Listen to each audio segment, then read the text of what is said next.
Global governance on security is at crossroads again. The coronavirus still lurks. The Ukraine crisis has lasted for more than a year, driving up not only geopolitical tensions, but also inflation in many economies and disruption to the global supply chain. Regional tensions keep flaring up, worsening the deficits in peace and development. Many are warning that the world is faced with security challenges never seen before.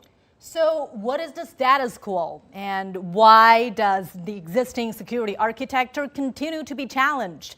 Can China proposed GSI, the Global Security Initiative, help achieve security for all?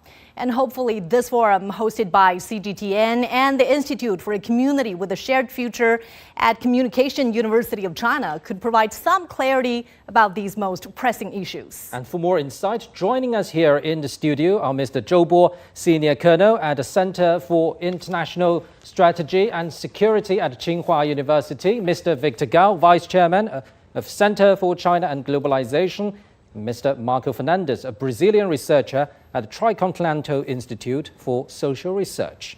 And we're also pleased to be joined by a video link by Mr. Rick Dunham, a veteran Washington journalist and co-director of Global Business Journalism Program at Tsinghua University.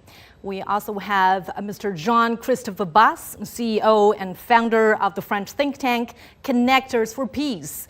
Dr. Varuna Chandrakirti, principal of Eastern School of Political Studies in Sri Lanka, and Mr. Khalid Taimur Akram, executive director of Pakistan Research Center for a Community with a Shared Future. Thank you so much for joining us on our forum.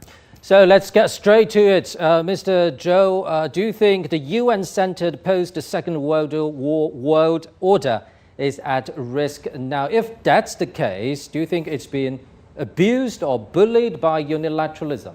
Well, I think you're right, because the world really has totally changed. German Chancellor Olaf Scholz talked about Zeitenwende, the turning point in Germany. But actually, for all of us, the world is totally divided. But about the order itself, I think it's a big question, because I never believe there is anything like the liberal international order. Because the order now, as in the past, is almost the same thing. It is composed of different social systems, religions, national identity, food and culture, so on and so forth. Some of these have not changed even in millennium. So to just describe the post-Second World War order as a liberal international order is at least simplistic, because these orders certainly are composed of the rules and regime that are mostly built by the West. But the rules and regime in economic fields themselves cannot constitute the whole international order. So, Mr. Dunham, do you think the liberal world order and all the security problems it has caused is a delusion as put forward by your American peer, Mearsheimer?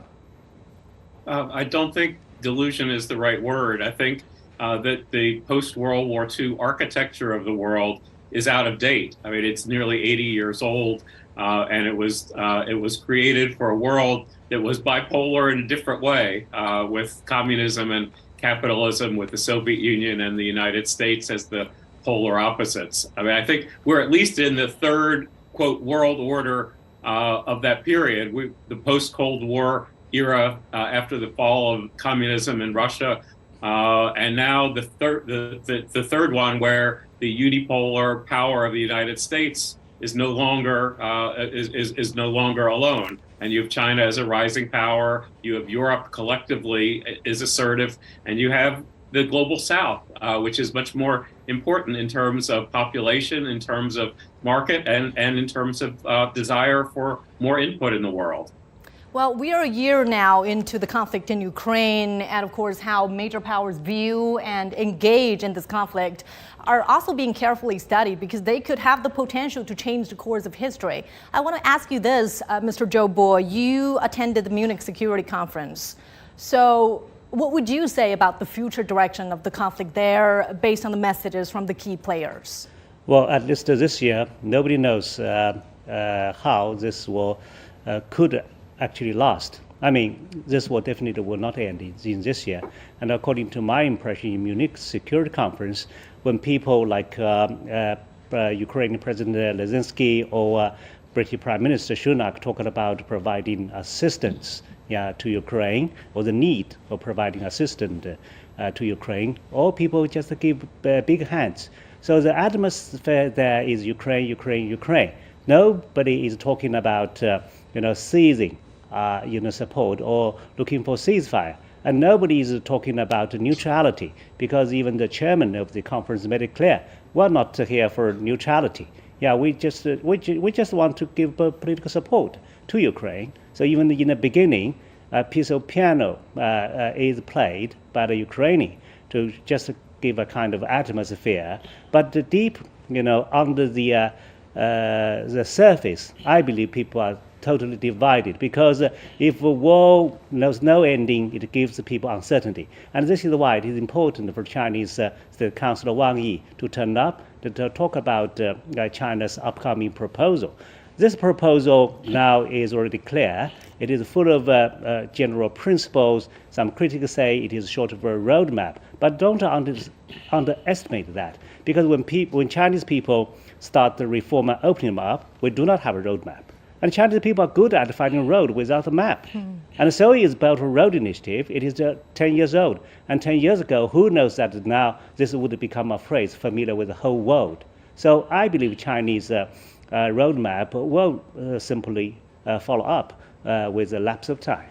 There will be more specifics coming up. And also, as you mentioned, China released its own version of the peace plan on the 1-year mark of this conflict. But then over the past year, it has not supported Moscow in UN votes. It has not provided Russia with weapons, and it has repeatedly claimed neutrality. But why, Mr. Bas, why does this Chinese stance on the conflict in Ukraine being perceived otherwise by the West? Of course, there's lots of, in a way, confusion, and we have seen so many things happening in the last months that, of course, any new attempt, to contribute to peace, or at least to dialogue, is certainly welcome. And in that respect, I think that the plan that was put forward a few days ago by China is certainly welcome. There is, of course, a big question mark, and I speak from a European perspective. There is a question mark, or let's say, lots of people who are puzzled, to see that China, who could have played or who could still play a major role in, let's say, accelerating the peace process, has been in a way, I don't mean hesitating or not really taking an active part, which, in a way, gives to China an opportunity to play a key role as a peacemaker. And evidently, if there is a key and proactive role played by China with the two countries, with Russia and Ukraine, I believe that China can play a key role. And it's interesting, actually, to see that even so, most of the Western countries express some sort of skepticism vis-à-vis the Chinese plan. It's interesting to see that President Zelensky has expressed openness and interest in discussing this plan, and also in meeting with President Xi. So hopefully this can mark the start of, I don't mean a negotiating process, because evidently we are not there yet, but at least the beginning of a dialogue. And I wrote a piece a few months ago on the China Daily, where my recommendation or my statement was exactly this: that China can play a tremendous role in a way brokering a peace process, or at least a negotiation and a dialogue. So there is a real window of opportunity now. Also make or break time for the Global South, Mr. Fernandez and Mr. Akram. Mr. Fernandez, please. Yeah, I believe so. I believe that Global South is also emerging as a political actor in the global stage. But the problem we have now, and this is why GSI is so important, is that right now United Nations is no longer a place where the countries have any compliance about their acts. So, I mean, just one example, we're talking about the Cold War. At the end of the Cold War, everybody expected that, oh, now we're going to have a more peaceful planet, but actually it was the opposite. If you take the numbers, 200 years before the end of the Cold War, which means 1991, 200 years before that, United States did 218 military operations, like this is officially, numbers from US, 218 operations in the world. From 1991, the end of the Cold War and end of the Soviet Union, until this last year, US organized 251 military operations. And some of them, or I would say a big part of them, without any compliance or any agreement in the in the Security Council of United Nations.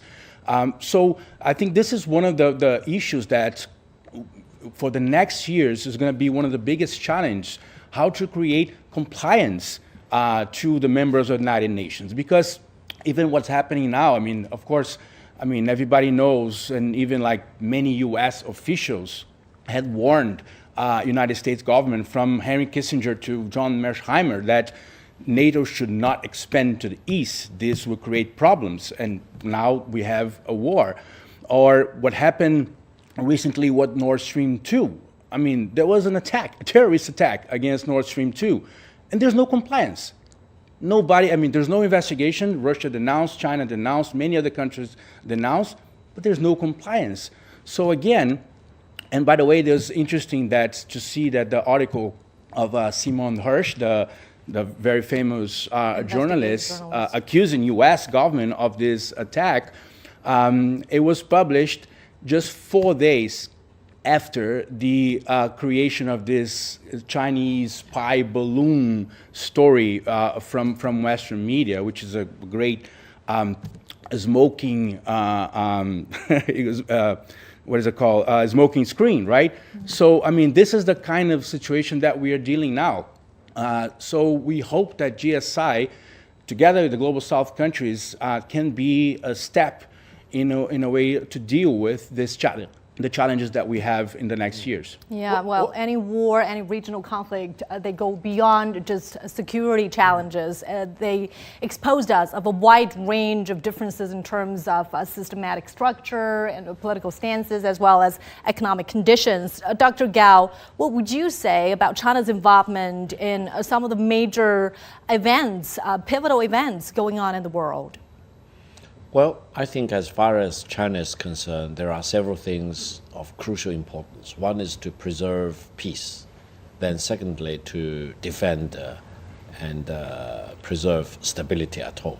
Because without peace, many countries will be plunged into chaos. And without domestic stability, you cannot talk about sustainable economic development. So all these things are actually correlated. You are talking about international peace, domestic stability, economic growth and development, for example, everything in each country, in all continents, for example, they should be correlated. However, you talked about the international order as established after the winning against the Nazi Germany and imperialist Japan at the end of the Second World War. I truly believe we are still living in that international order as established in 1945. I don't think China has any incentive to abolish that international order. China was one of the founders of that order. China had lived throughout these decades, and China benefited hugely from being an integral part of that order. But the problem with that order now is that there is one particular big country which wants to put itself on top of the rest of the world. It wants to impose its values and its ideology onto other countries. It deems itself as an overlord, if not a god, for example. How can other countries live in a world accepting a subjugated position than this overlord position? And as you just mentioned, the sense of insecurity has prompted countries to increase their spending on military budget. For example, we have put up the numbers for you here. The U.S., for example, is increasing its military spending by 10% to $858 billion US dollars, and India by 13%. And also, we are seeing Japan increasing its military budget by 20%, China by 7.2%. And the 2%, we have to mention that it's kind of a threshold figure stipulated by the NATO treaty itself. But for the past several decades, many countries were lagging behind. But due to all the recent events in Europe and maybe globally, many countries are now picking up. So having said that, let's take a closer look at the very concept, essence and vision of the GSI, Global Security Initiative. Mr. Akram, earlier we were talking about the Global South, and Mr. Gao also emphasized that war or peace is a choice for us all on this planet. But I really want to talk about non-traditional security challenges and its impacts on the Global South or the developing countries. How pressing is the issue, and how important is China's GSI to deal with all those non-traditional security challenges? Because the very first commitment made by the GSI is staying committed to the vision of common, comprehensive, cooperative, and sustainable security. Yes, thank you very much. I totally agree with Professor Dr. Victor Gao, whatever he has said. And before going to the non-traditional security threat aspect, I would just like to add one thing over here, because I belong to a country which is mostly affected from terrorism since last 20 years. So if we talk about the performance of United States and NATO countries in this part of the world, we have seen what they have done in Afghanistan. Once the Americans and the NATO forces, they invaded Afghanistan in 2001, after 9/11, there were only 2 terrorist organizations in Afghanistan. But once they left in 2021, on 15th August 2021, they had left 44 terrorist organizations in Afghanistan. So I totally agree with this notion that Americans, wherever they have gone, they have left a legacy, they have left a mark which has affected not only that country, but also the neighboring countries. As you know, that Pakistan had been suffering a lot from terrorism, and more than 80,000 people have died since last 15, 16 years. And now this is the time that the countries must look forward towards this GSI, which the Chinese President Xi Jinping has suggested to the failed Security Council of the United Nations, because we have seen that the Security Council would only take up those matters which they would like to take up, and otherwise they do not take up the matters. We have seen the issue of Palestine, we have seen the issue of Kashmir, the occupied Kashmir, and we have seen, you have just shown the amount of defense spending which India has started doing. So now coming over to the non-traditional security threats, I totally agree with this thing that the non-traditional security threats are affecting our region, especially the Euro-Asian region. We have seen the climate change. Last summer, Pakistan was again one of the most affected countries from the climate change. And I personally feel that this global security initiatives would greatly help the countries in coming together on the non-traditional security threats like food security, climate change, and other affectees. Personally feel that the GSI would not only create a conducive environment for all the countries, but it is a vision in which the countries can sit together and talk about it. Very recently, we have seen a great model given by Chinese, again by the Chinese initiative, which is the Shanghai Cooperation Organization, which has proved out to be a very, very successful model in this part of the world. And because of that model, we have seen countries coming together. And now I think that because of this GSI, the countries would again sit together and talk about it and implement it. Dr. Waruna, what's your take on the root causes of security challenges, or let's face it, conflicts, military scenarios all around the world? Do you think it's simply because of caused by deterrence or other deep-rooted problems such as poverty, illegal migration, even violent crimes, and all those multinational problems like mentioned by Mr. Akram there? Climate change and all those food security problems. How pressing is the issue for developing countries and less developed countries?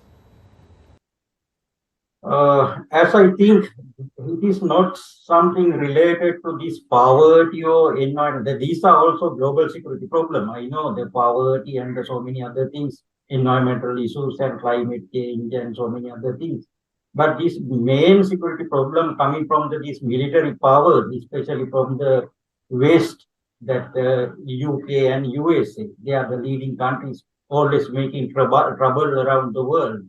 Then, as I think, this is a cultural problem. That means they are representing that one particular culture. It has some roots from this Viking.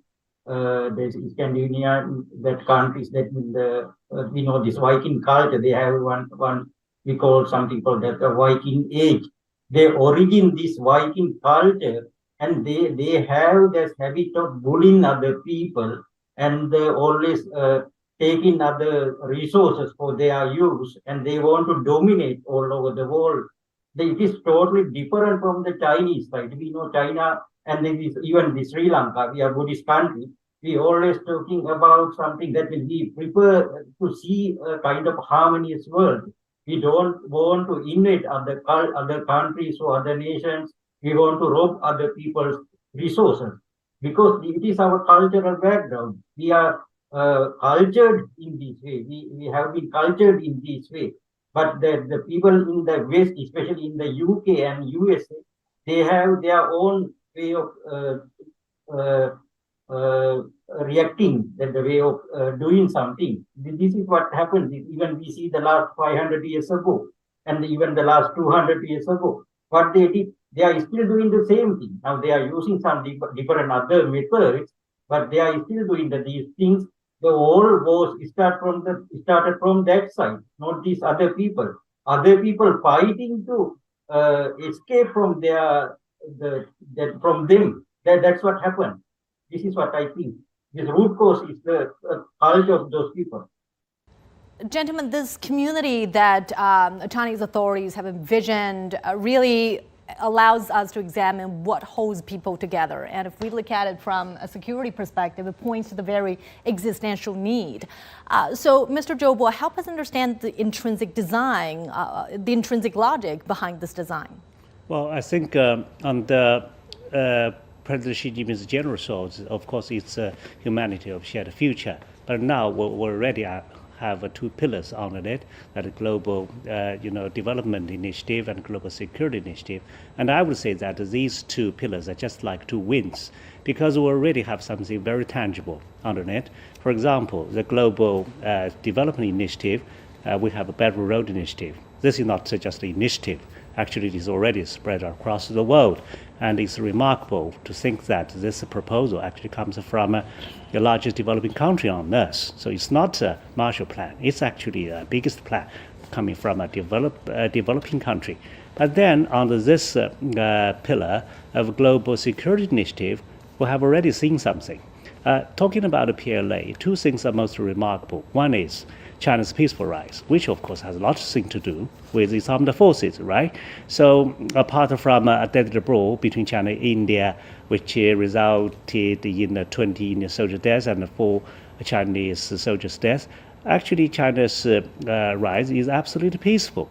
Then talking about PLA's operation overseas, be it peacekeeping, counter-piracy, or disaster relief, you actually have a common name for all these operations. That is a military operation other than war. Professional speaking, that is called a mutua. So this is important because why? PLA apparently is growing with strength.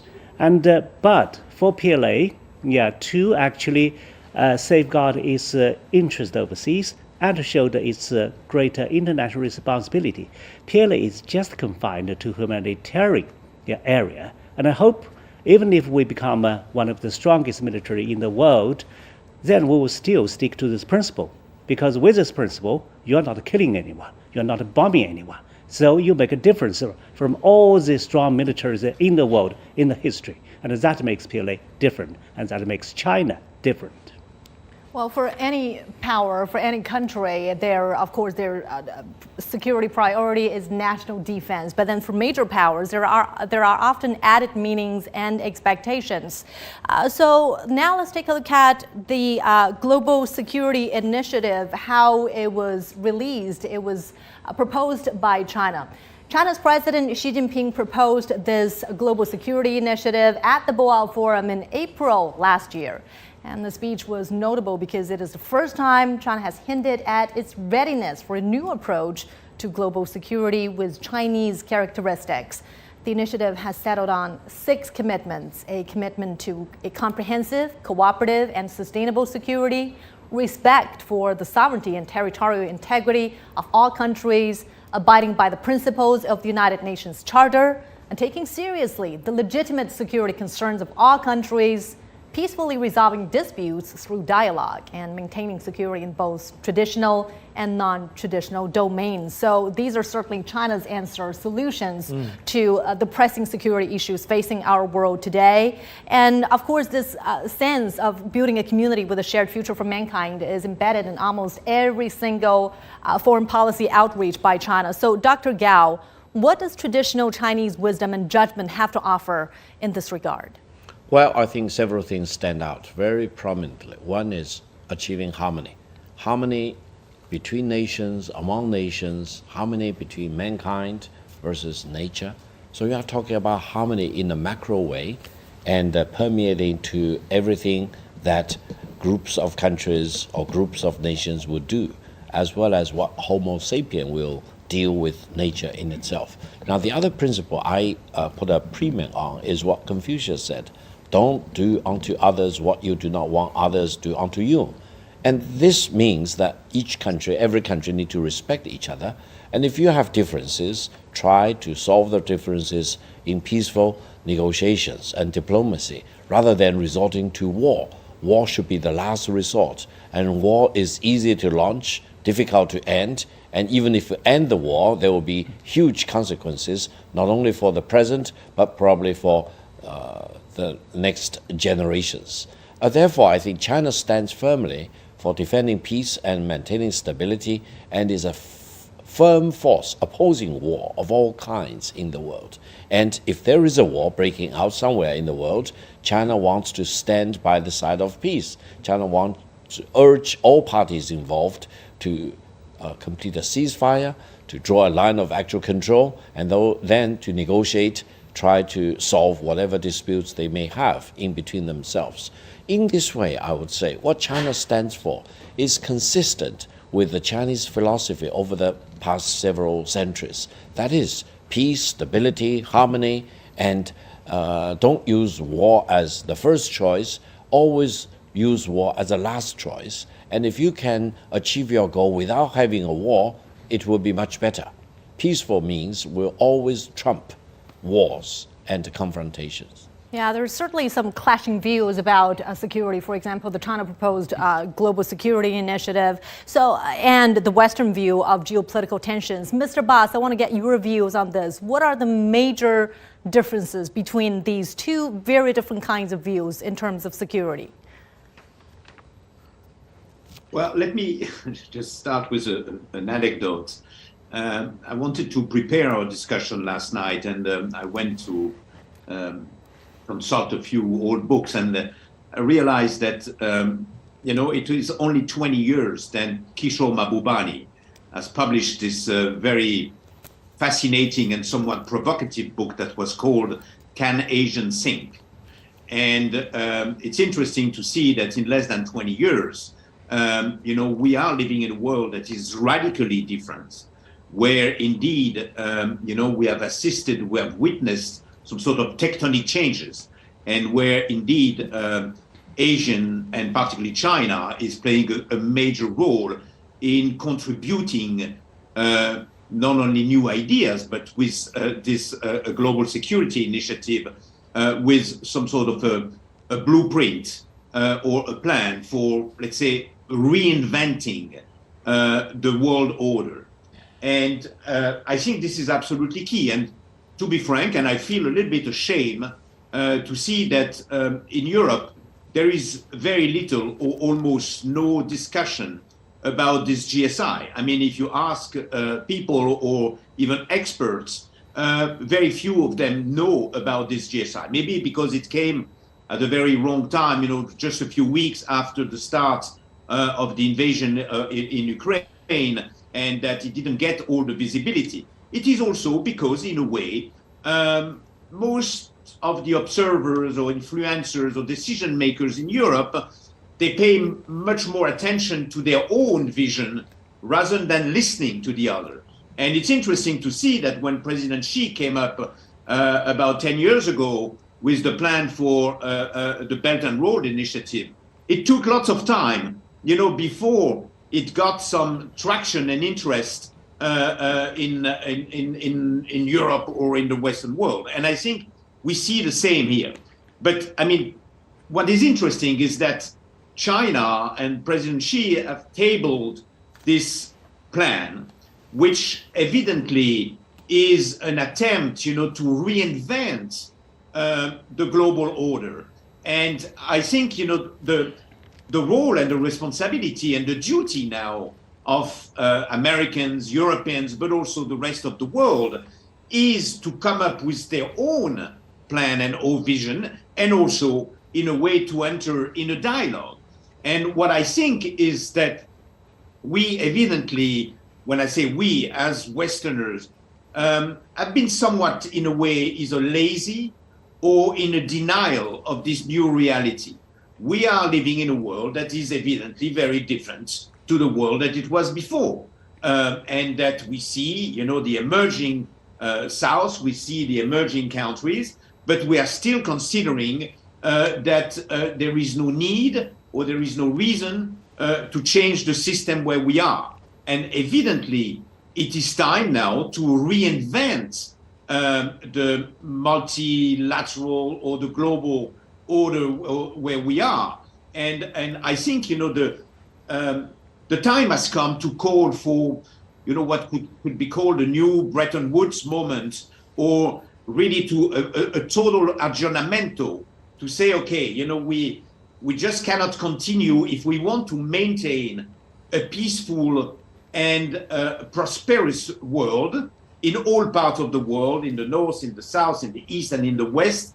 We need now to sit around the table and agree on first on how to disagree, which is a part of the journey, because we cannot agree on everything. And I think, you know, what Rick Dunham just said before is true. You know, we have everywhere values and beliefs that we consider are right and that we want to, in a way, to make them prevail.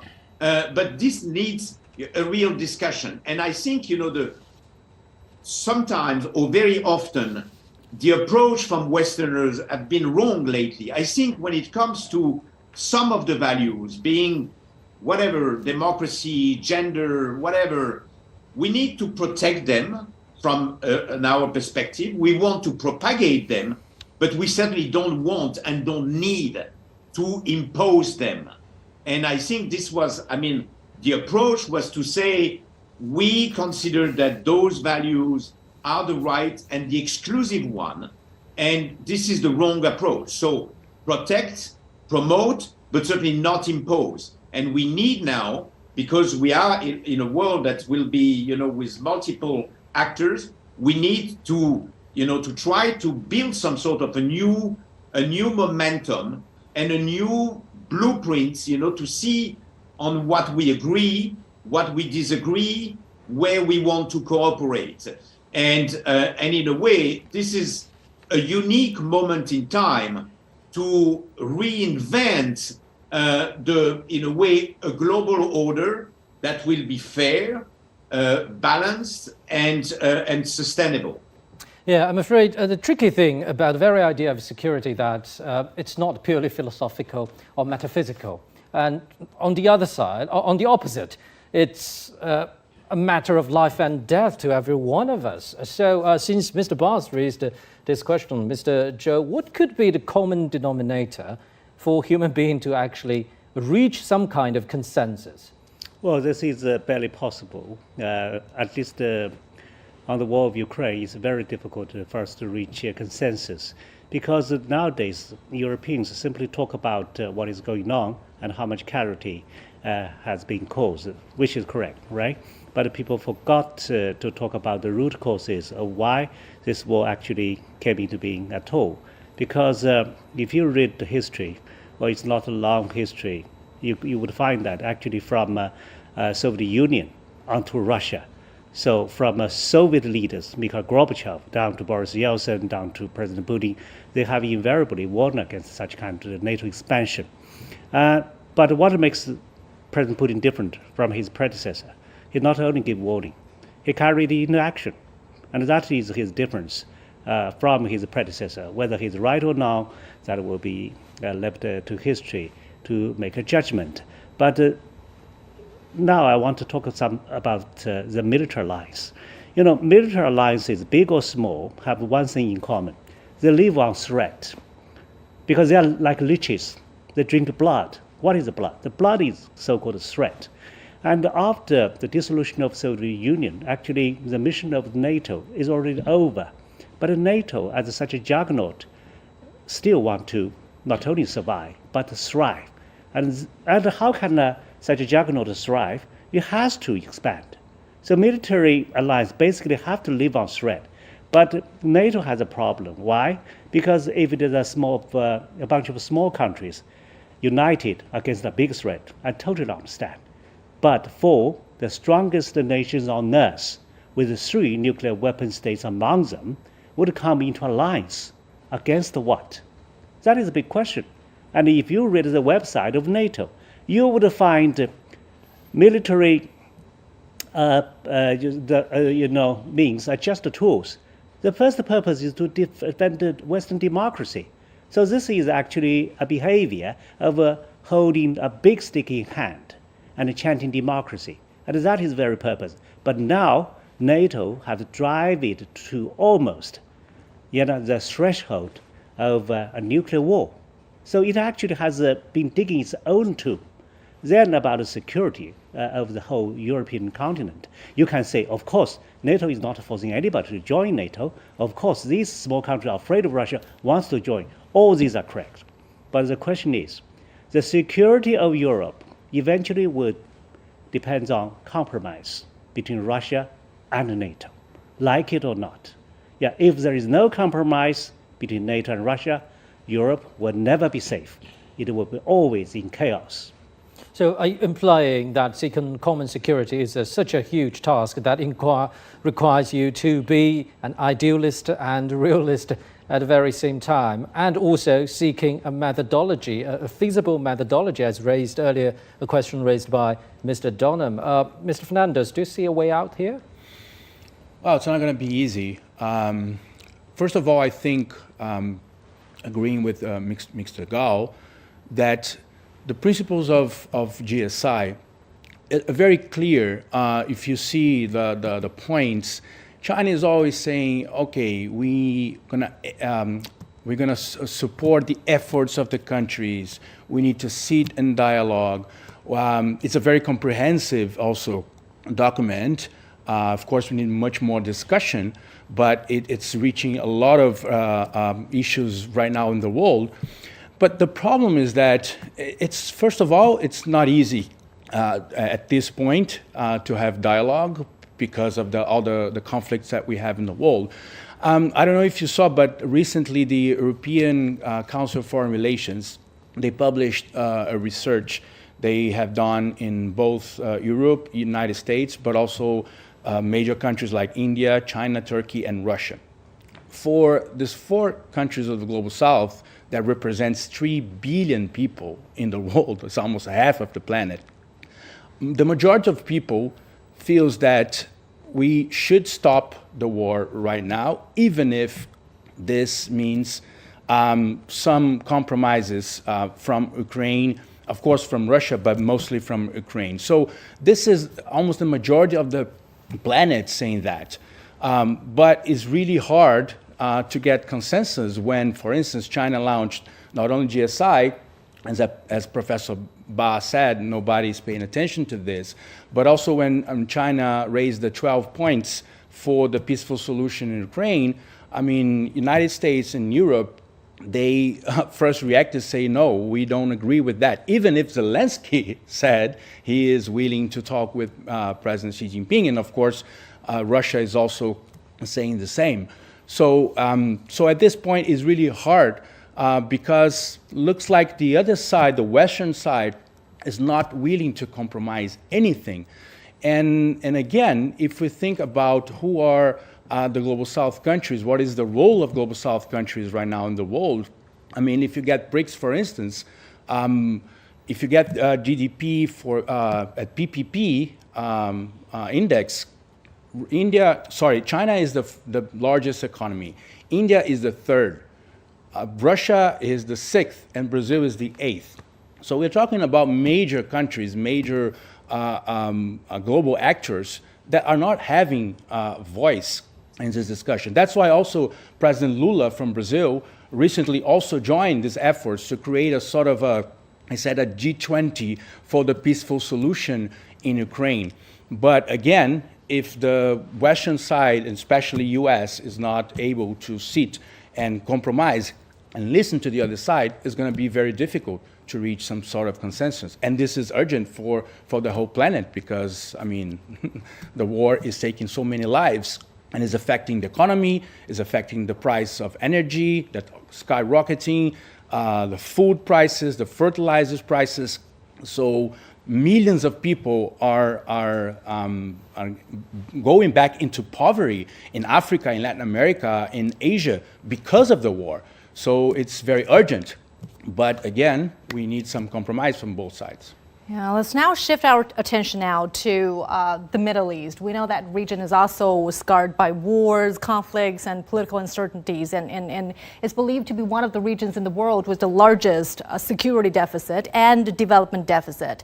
And during President Xi Jinping's visit there last year, there were agreements to expand military as well as security ties between the two sides. So how would you evaluate, Mr. Gao, China's willingness and capability in terms of filling those gaps? And how does this involvement look like to the rest of the world?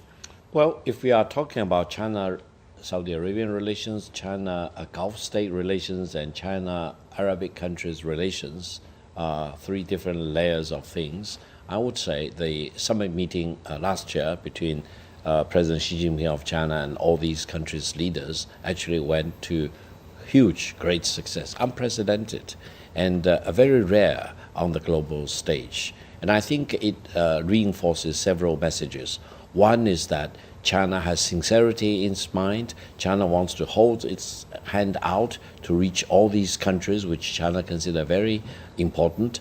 Then China does not have a vested interest, for example, of picking sides, supporting one country versus another country, for example. China can be friends with, let's say, Saudi Arabia on the one hand, but also Iran on the other hand. China can be a great friend of Israel on the one hand, but a staunch supporter of Palestine on the other hand. China has this flexibility of positions, and China always wants to see, what do you want? What do you want from me, for example, and how can we really reciprocate each other's strengths and complement each other? Now, I think this spirit is really very, very different from other countries, for example, which tend to walk into the room, use its sharp elbows to brush out other sides, put itself in the center, and then try to impose its vision, its view, its political system, its ideology, or its values onto other countries,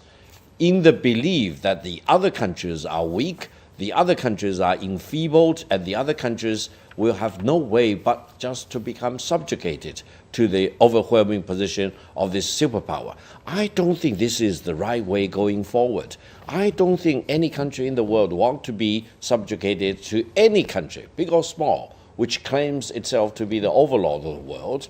I think China's promotion of multilateralism, that is, everyone is equal, everyone has a chance, no one should be left out, and your dignity doesn't depend on whether you are big in size or small in size. Your dignity is ensured once you are a sovereign country in the world. And the UN Charter should be applicable to you, regardless of whether you are very developed or very backward, whether very strong, very weak, very big, very small. I think the world is more eager to listen to this vision from China, talking about equality and multilateralism, talking about the UN Charter, and prohibiting any country holding itself as if it is the overlord for other countries or for mankind. Well, having said that, Mr. Donovan, do you think the GSI is heavily underreported in Western media? And let's expand the scope a little bit. Do you think over-dominance of the international information flow could be a destabilizing factor itself? Those are very, very good questions. And yes, it is fair to say that this is underreported. Just look at how many stories there have been or there have not been in American media, in Western Europe. I would even argue in a lot of Asia. It has not been reported significantly on in much of East Asia, more in Southeast Asia and South Asia. I do think that there is, we have a fractured global media, and we have fractured media within the United States, where you have very partisan media, right-wing media, sort of nonpartisan media, and liberal media. But it is a problem in that, as you can see from the different viewpoints that you have here, and you have a nice collection of people from around the world, that there are many perspectives. And if the information people get is from one perspective and to the absence of the other, it's not good. I mean, it's always good for people to get as many different points of view as possible, as factually as possible, and then decide for themselves. So I think you've touched on important points. I don't have a good answer on how to get there, but the more we have these discussions, the better. And let me take another point. The Belt and Road Initiative, that was really underreported for a long time, and eventually in non-Chinese media there was some negative coverage as well as positive coverage. But I do say, as it became more and more covered, it forced a response from the United States, from Japan, from Europe, to develop certain plans for infrastructure around the world. So whatever we say about the coverage being biased or not biased, enough or not enough, it eventually is a good thing, because we now have many countries in the world who want to help developing countries with infrastructure. So I think that this is a first step. I think we will have more discussion of global security initiative over time, and let's just see what happens. I mean, the idea is get everyone's voice out there, have a robust debate, and let people decide. But let's move forward and actually talk about it. Indeed, and maybe it's not too late to recall that report issued by the McBride Committee in the early 80s, endorsed by the UN. One world, many voices. And having said that, Dr. Waruna, how difficult would it be to translate common security in a transcultural way? I think that the most important thing is now, they have this cultural problem, their side, but we cannot correct them. It is not our way of doing something. They should have their own culture. We can't change their culture, but we can enrich our culture. We can empower our people. This is the only way we can face their threat, that what they want to try. They try to do. Even we know when the China, that new China was established in 1949, the People's Republic didn't have much military resources, hard power, and other things. But still, People Republic could face the threat of the USA and UK and other Western powers. Why? Because the people had the power. When people is powerful, it is very easy to face this kind of problem. It is not even Sri Lanka is a small country, but still we can face such a problem, such a threats. It is not a big issue. Therefore, I think most important thing is that empower the people and enrich the culture. This is the only way of solution. The only way. Then we have our people, our culture. You have your people and your culture. And the African countries, they have their own people and strong people and their culture. Then we can face this issue very easily. That is what we call the one world, many voices. Otherwise, we don't have any voice. If we are not strong, we don't have any voice. How China get the voice? Because China could make itself very strong. It is the way, no other way. This is what I think. Right. Although this is called a global security initiative, but China is not seeking dominance through such an initiative. And let's also remember, China is the world's largest developing country. I'm talking about the need and demands for the developing world in all. So, Mr. Akram, what do you make of the methodology you're expecting from the GSI? Because we know Pakistan is also a major developing country. Yes, let me first give you the example of Belt and Road Initiative.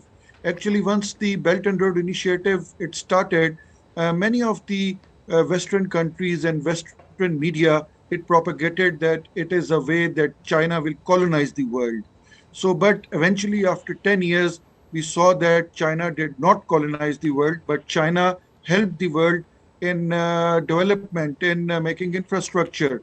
So now, yes, GSI, as the other speakers said, that GSI is the most least reported news in the media, especially in the Western media. This needs to be worked on, and this needs to be spread in various parts of the world, not only through English media, but through other regional medias and through various languages. Pakistan is a developing country, and Pakistan is very much part of the Belt and Road Initiative because we have the flagship project CPAC.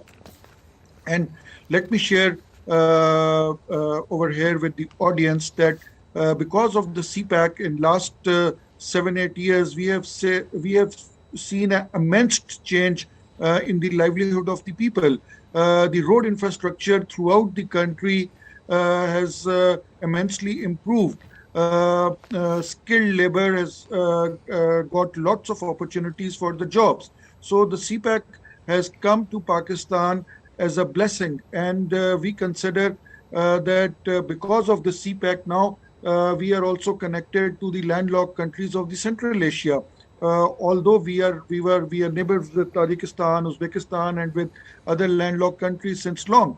But since last 30 years, ever since these countries got independence from former Soviet Union, we did not had any kind of road link with them. But now the road link is developed thanks to the Belt and Road corridors and the CPAC. So this GSI is very much important, not only for Pakistan, but also for this region, because we know that Afghanistan is a place which is a flashpoint not only for Pakistan, but also for the rest of the world. We have seen the failed American and NATO policy in Afghanistan, but at the same time, we have seen China playing a very decisive role, because ever since the Taliban government has come into power in Afghanistan, China has been playing the role of stabilization.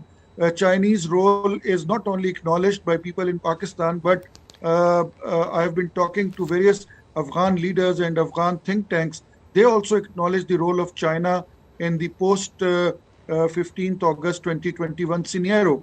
So the global security initiatives will not only bring peace to this region, but will also be a win-win situation, especially talking about Afghanistan, because for us right now, not only for us, but for China and for all the Central Asian countries, the major flashpoint remains of Afghanistan. And unfortunately, since last 2 years, we have seen that United Nations has not played any kind of role in stabilizing the situation of Afghanistan. So this GSI can act as a stabilizer, because if we see the 6 parts of this GSI, one of the most important part which I consider is that stay committed to respecting the sovereignty and territorial integrity of all the countries. This is very, very important, because if we only take this part, it means that China considers sovereignty of all the countries very, very important, which unfortunately is not considered important by a few of the Western countries. So I strongly hope that GSI can play a stabilizing role for Afghanistan and can bring peace in South Asia. Yeah, well, countries around the world are now watching out for the specifics and the implementation of the GSI. And in the government work report just delivered during China's most important political season of the year, authorities say that China stands ready to work with the international community to put this concept paper into action. And Mr. Zhou Bo, what do you think will be the priorities for the GSI going forward? Well, GSI certainly is not only about China, but about the rest of the world. So if we look into the future, I hope PLA would just follow what it has been doing so far. That is, just to get yourself involved in humanitarian assistance to the world. In that regard, you're not a killer. You're a good Samaritan. You provide assistance to people around the world. And that role will make China profoundly different from all other countries, and would put PLA fundamentally different from all other armed forces. So why not think of China now? China doesn't need any spheres of influence. Why? Because China's influence is already ubiquitous around the world. Therefore, China doesn't need any specific spheres of influence. But you have 2 things overseas as a major power. Major power is different from small power in that it does not only have a territory to safeguard, but it also has overseas interest. It also has your international responsibilities, being a major power. Therefore, that is why we see, for example, Chinese counterparty operation in the Gulf of Aden. So Chinese Navy has been combining these 2 together almost in a perfect way. Because when PLA Navy sent out its flotillas to the Gulf of Aden by the end of 2008, the only mission is to safeguard Chinese ships and to provide protection to the ships of the World Food Program. They are limited, but it ends up with Chinese flotillas spending half of its time, escorting all the ships that actually is basically half and half, foreign ships and Chinese ships. Mm-hmm. So this is something we have never envisioned before. But I'm most happy with this, because it shows how China could actually manage to blend all these responsibilities, that is national interest and international responsibility, all together. And that, for me, is an ideal PLA Navy in the blue water. Thank you very much, gentlemen. Thank you all for your insights. As states vie for their interest in a rapidly evolving geopolitical climate, we need to recognize that all those issues are best addressed through cooperation and dialogue. Well, Chinese President Xi Jinping said countries around the world are like passengers aboard the same ship who share the same destiny. We need to work together to maintain peace and stability in the world. And that's where, why, and how the Global Security Initiative comes to its making. And we'd like to thank our panel for sharing their insights with us. As security and development go hand in hand, so CGTN will host another forum on the world's most pressing development issues and the possibilities China has to offer. Stay tuned for that. Thanks for watching.